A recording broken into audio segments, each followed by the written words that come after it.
It's overwhelming. I'm not gonna lie. It's pretty fascinating to be able to document all the change that's been going on in the country Mm-hmm. and to see how year by year they keep on exceeding everyone's expectations. Yeah.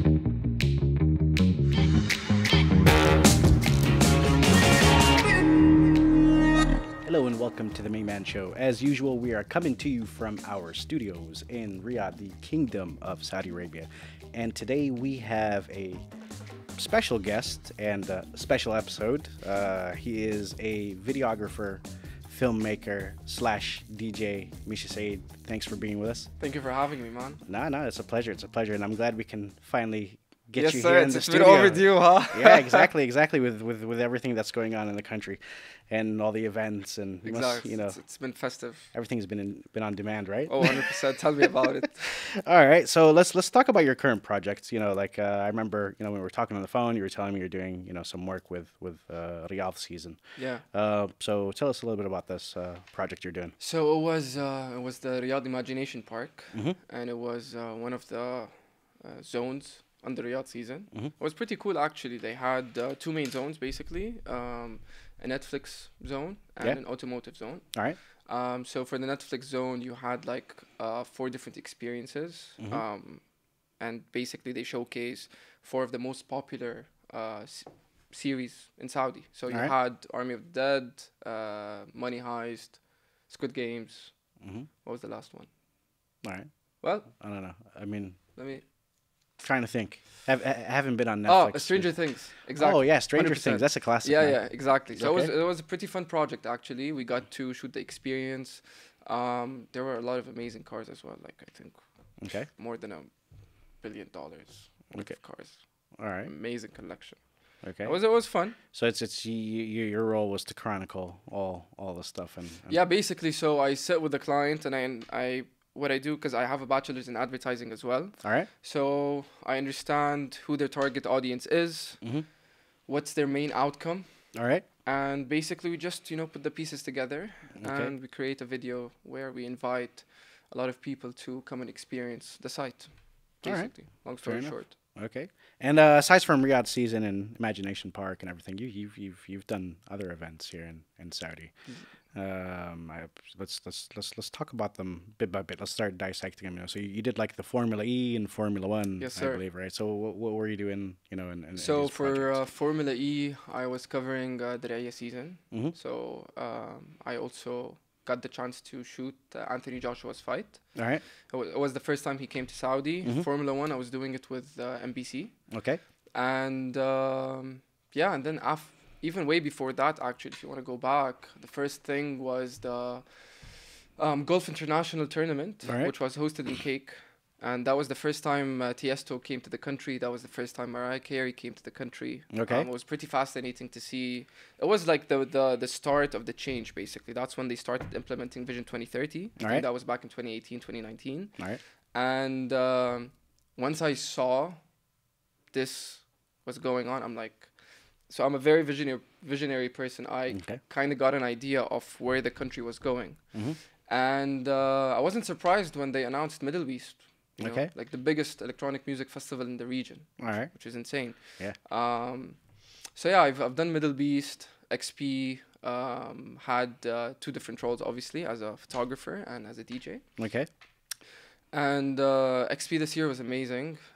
Had my first ever photography exhibition. Okay. So it was a nightlife photography exhibition where I showcase all the main players Mm-hmm. of the scene, whether underground or public. Okay. And yeah, it was pretty fascinating. It was an amazing experience. A lot of creatives, a lot of locals.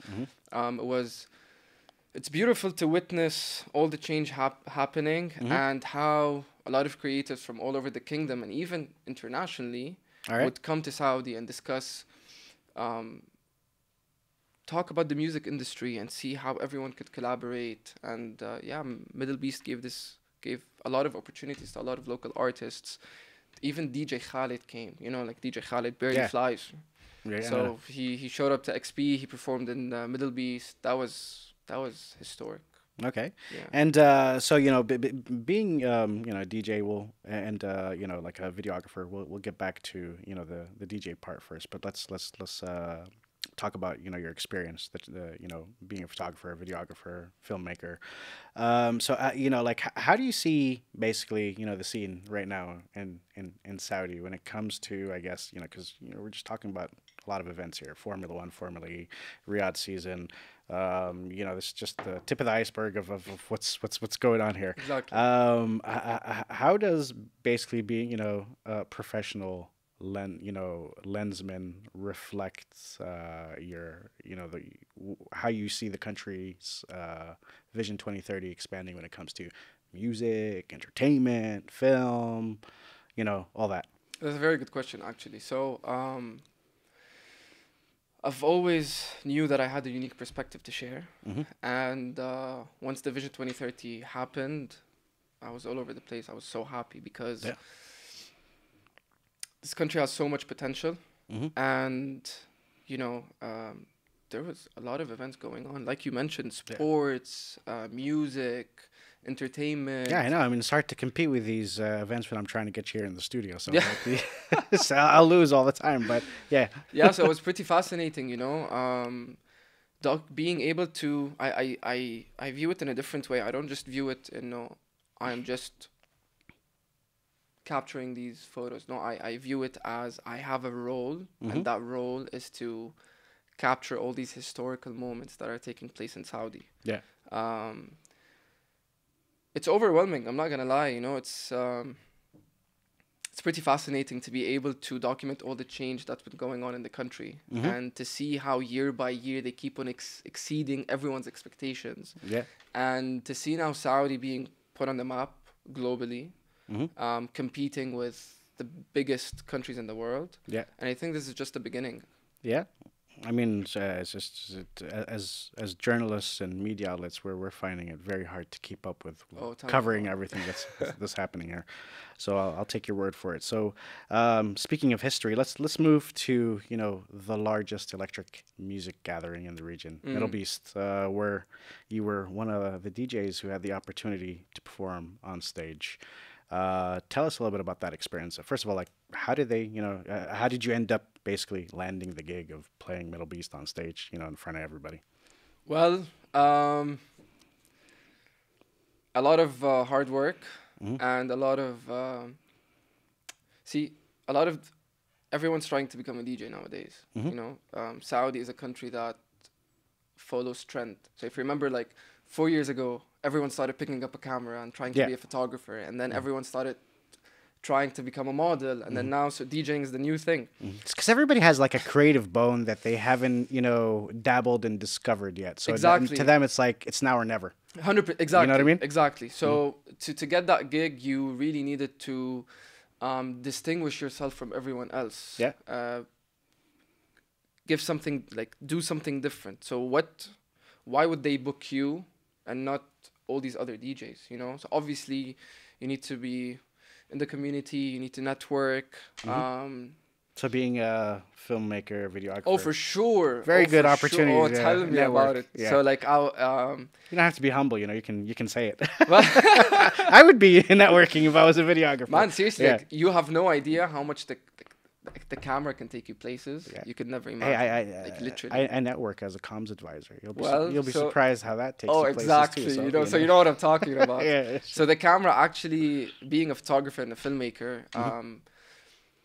opened the door for me. Okay. And then I was able to meet all the wonderful people who work at Middlebeast, and I recently started DJing. Actually, it hasn't been a year and a half as well. Okay. Less than a year and a half ago, and in the beginning it was kind of challenging because there's this mentality, there's this limiting mentality, like you need to focus on one thing only and that's it. I completely disagree with that. I believe that sky's the limit, Yeah. so it was just a matter of me proving myself. All right. When I first started DJing, personally, I don't think anyone took me seriously as a DJ, Okay. and I like proving people wrong. Okay. So I studied in Istanbul, and I know the music industry there pretty well. Okay. So I was like, okay, you're not gonna take me seriously, I'll show you. Right. And I landed. My debut in Turkey was actually in one of the most important clubs in Turkey. It's called Okay. Klein.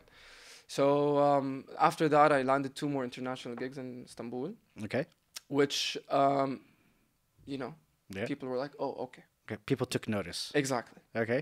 And actually, I played in Middlebeast last year, All right. but it was, how do I put this in words? I was literally playing in a small stage All right. outside at the Oh, entrance. okay, like so, like the was it like the entrance area or like Exactly, the or entrance area, or the 100%. underground? No, no, no. Underground's gonna happen next year. Mark Okay. my words. All But so the first Middlebeast experience, I was just 3 months into DJing, Okay. and they were, they were kind enough to give me an opportunity. I didn't care, like even if I'm playing for one person, I just wanted to put my music out there. Okay. And alhamdulillah, that experience led to me playing in a bigger stage this year, last year. All right.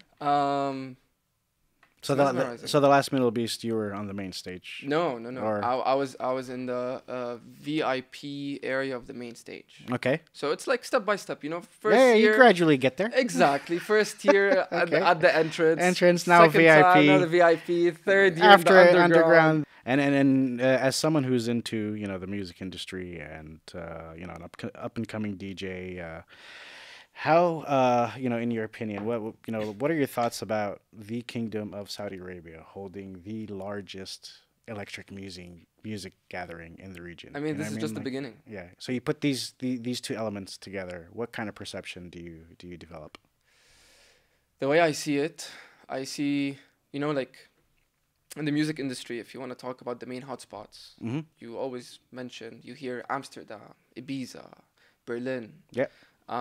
I truly believe Riyadh is going to be on that list very soon, and it's Okay. already on the way. Okay. Saudi is going to be one of the main hotspots in the music industry.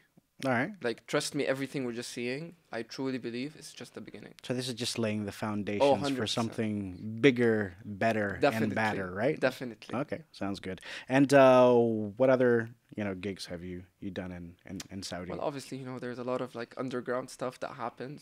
Okay, yeah. Because, see, the underground scene is kind of tricky because you're allowed to do it, but in the same time, there's like a fine line. You know what I'm saying? Yeah, where it's no longer a private function, basically. Exactly. Yeah. So mainly everything was underground. Even like before the vision, everything was like you don't even hear about anything that's going on. Okay. Step by step, the vision started, things started opening up, and then they started announcing the private parties, the underground parties. Yeah. But it was like an invitation only type of system. Yeah. And then now it's actually most of the promoters are going public or thinking about doing a public event because now we actually have the facilities to do that. So the main issues that we were facing was venues. All right. Right. So in other countries you have clubs. Yeah. They're equipped, ready, done. You just go, have a deal, you do your event. Here, you had to rent a villa, and then you turn the villa upside down, literally. So you turn it from ordinary looking villa to a mini club, let's say. Okay. And now, we have the Beni Ali, Okay. which opened so many doors to a lot of local promoters, and it was mainly like the main venue that everyone was doing the public events in. Yeah. And it's just a matter of time till we have clubs, until we have proper venues with proper production, sound system, visuals. I mean, there's already, I see that happening because, there's already a lot of talent incubators where, they have like, live performances, they have singers coming in, it's that's why they're called, talent incubators, is because it's more of a variety. But obviously, as time progresses, I see all this stuff branching out, just like as in, let's take the comedy scene, the stand-up comedy scene, for example. It started out in private venues and everything, then slowly shifted to, open venues. Then you have proper stand-up comedy clubs right now in Saudi. So, I do see the trend happening to the music industry 100%. as well. So, you're from Syria. When did you move to... I'm not from Syria, actually. Yeah? I'm Palestinian Russian. You're Palestinian Russian? Yes. Okay, so you lived in Syria. Yes, I was raised in Syria. Okay, cool. Exactly. All right, so when did you move to Saudi? 2014. Yeah? So we stayed 3 years and a half through the civil war, approximately. And then the situation got very bad. All right. So we moved to Saudi in 2014. Okay. And to be fully honest, like when my dad came to us and we had this conversation, like we're moving to Saudi. Cool. Saudi, like really, you know, it was. We were depressed, to be honest with you. You know, Okay. we didn't know what to expect, but what Right. we knew was that it was a very conservative country. Mm-hmm. But it was a blessing in disguise, because when I look back, I'm like, I thank God that, you know, we moved to Saudi, because it made a lot of my dreams come true. It gave me so many opportunities. It allowed me to fully dive into my passion. Right. And it gave me a lot of opportunities to pursue my dream. And that's why I have this so loyal to the country. I want to give back to the country in any way possible, even, you know, because I do a lot of international projects as well. Traveling is a big part of what I do. All right. So everywhere I go, I really consider myself as an ambassador for Saudi, because it's truly remarkable the change we've had in 5 years. Okay. And we're in 2023. All right. So what's going to happen in 2030? What's going to happen in 2040? Okay. So grateful that I'm here. I definitely think that Saudi right now is the land of opportunities. You know, back in the day, the US was the land of opportunities. Okay. But I truly see that Saudi is the main land of opportunities. Okay. Whatever you do, you can find a market, you can find a place for yourself. And what's fascinating is there's a lot of room to becoming one of the pioneers of certain things, right? With all the change that's going on. Yeah. And so I think, like, you know, you're seeing this as well. A lot of people, they have this mission where they wanna impact, they wanna add to the vision, and they wanna help the country move forward. So, but like, okay, so when you moved here, when did you know, like, give me an example of like a situation, you know, you were like, okay, this isn't the conservative place I thought it was. You know what I mean? Okay. Good question. First time I was like, what's going on? So when we came here, we studied in the American International School of Jeddah. Okay. And I've never told you this before, actually. I've been acting since I was 5 years old. Oh, interesting. Theater background. Okay. And then stopped for 5 years. Once we moved back to Saudi, they had a theater class in ISJ. I was very interested. I'm like, okay, let me dive back into that. And we did, you know, obviously, you know, Wizard of Oz. Yeah, of course. And we had a Hollywood actor as well acting with us. Okay. That was the first time I was like, am I really in Saudi? Okay. Like, what's going on? Do you know the name of the actor that was with you? Garrett M. Brown. Okay. Do you know the movie Kick-Ass? Yeah.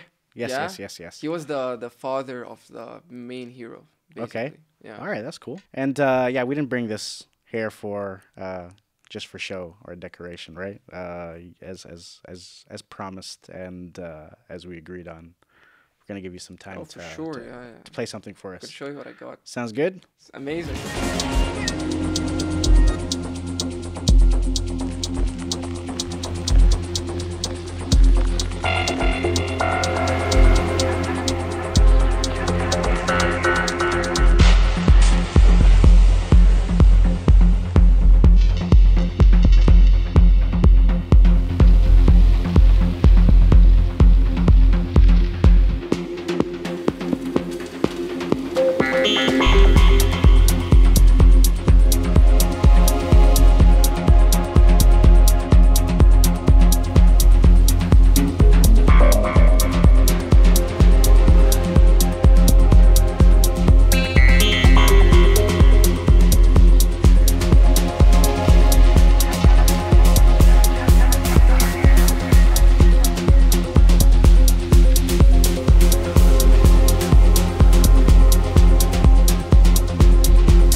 So yeah, that's a pretty good set. Appreciate it. Okay, that's amazing, man. Okay, so before we wrap up, what do you want to tell our audience, man? To always pursue your passion, follow your dreams, always believe in yourself, understand that you are much more powerful than you think you are. Find your passion, find your purpose, and once you find your purpose, follow it. That's when you will live a meaningful life. And God will open many doors for you. You just have no idea. All right, that's cool. All right, thanks a lot for being here. Thank you for having me. I appreciated the set and everything. Of course, man. And stay tuned to next week's episode of the Mayman Show. We thought we'd try something different this week. Stay tuned.